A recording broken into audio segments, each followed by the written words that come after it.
Breaking news about tight Alabama race, it's not over. Roy Moore could still win. Americans were waiting on pins and needles to see if Alabama would elect a Republican or Democrat to the Senate on Tuesday. The special election was the most closely watched since the earth-shaking presidential election that landed political outsider Donald Trump in the Oval Office. His election has led to some pretty non-traditional moves by the White House and has made liberals filled with anger. The Alabama special election was, in fact, due to President Trump's election as well. The election was to replace Trump cabinet member and 84th Attorney General Jeff Sessions, who left his Senate post to take that appointment. Republican candidate Roy Moore himself is a controversial figure because of both his career and the recent misconduct allegations that have been leveled against him.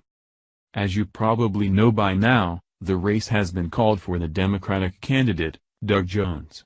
As of late yesterday, news outlets across the nation had dubbed him the winner, saying that the number of votes not yet counted couldn't make up the difference and give Jones a win. However, Moore is refusing to give up and concede, a move that many are calling just plain stubborn. What the media probably isn't telling you, is that one hugely important group of people haven't even had their votes counted in this election. According to Breitbart News, the state of Alabama has decided to call this election without even counting the military votes. Republican Senate candidate Roy Moore refused to concede the Alabama Senate race on Tuesday, after his opponent Doug Jones declared victory. "God is always in control," Moore said during a short speech to supporters on election night. Moore's campaign has been run on a platform of religion from the start. Moore first rose to notoriety when he stood against the Ten Commandments being removed from the courthouse in Alabama. That garnered him nationwide attention, and he has been known for that stand ever since. During this run for office, however, Moore has been inundated with allegations of misconduct by a suspicious amount of women who seem to be just now remembering and recounting their interactions with Moore. Some have been proven to be out-and-out lies, and some are still being investigated, but regardless, the timing of these accusations was more than suspicions. This race was always going to be a close one, and any votes not being counted could cause a false win. Election tampering has been a huge topic this year, and yet Democrats seem more than happy to just check this box as a win for Jones, and not give it a second thought. The men and women in the military might have a little different opinion though. The question now is, are there enough military votes to swing the election in Moore's direction? The current law in Alabama requires a mandatory recount when there's a 0.5% margin, but Moore remains 1.5% behind his opponent, Doug Jones, who was declared the winner with 99% in. To give a little perspective on that, current estimates have Moore about 22,000 votes behind Jones.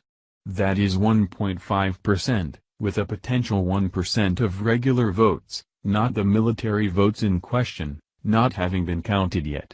That means, that if the votes for Moore that haven't been counted, plus any military votes cast in his direction make up even 1% difference, the election results could be invalidated. If, as many suspects with elections like this, there was any misconduct on the part of Democrats to try and win this election the dirty way, and that gets out, Moore is almost assured the win, and if it goes to a second round. He was close as it was, all there would need to be is a whiff of impropriety on the part of his opponent or their party to try and throw the election, and Moore would have it safely in the bag. Moore cited Psalm 40:2 to give his supporters hope. "I waited patiently for the Lord. He inclined to me, heard my cry, brought us up out of a horrible pit, out of the miry clay, and set my feet on the rock, and established my goings, and put a new song in our mouth." Wait on God and let this process play out, Moore added. A Moore staffer urged supporters to wait, noting that the military votes had yet to be counted. Moore is about 22,000 votes short, but it is uncertain whether the uncounted votes tally up to that number. May God bless you as you go on, give you safe journey, and thank you for coming tonight, Moore concluded. It's not over, and it's going to take some time.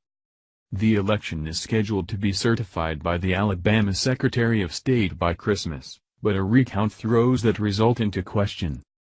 No one knows what God's will is for this election, and as it turns out, we might not yet know what the will of the good people of Alabama is either. It's a sad day when we carry on with our election, ignoring those who can't be home to vote because they're out fighting for our freedom. More won't stand for it, and we shouldn't either.